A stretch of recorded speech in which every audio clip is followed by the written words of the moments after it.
Όταν ξεκίνησε η μητέρα μου, εγώ τι έκανα, αρνητικός. Ήμουν λίγο δύσπιστος. Είχα αποδεχτεί ότι θα είμαι για μια ζωή χοντρός. Okay. Την συναντώ μετά από 1,5 μήνα, ναι. Αλλά ήταν τεράστια διαφορά. Ήταν boom, 15 κιλά κάτω. Και λες κάτι γίνεται εδώ πέρα, δείξε μου για μένα, ξέρω. Είχα κουραστεί με τα λόγια και αυτή τη φορά είδα αποτέλεσμα. Και τι έκανα?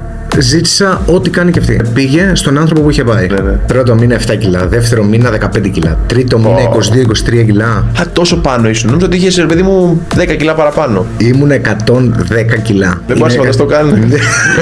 Σε βλέπω έτσι αδύνατο. Τέταρτο μήνα, μείον 30 κιλά, είχα πάθει εγώ σοκ.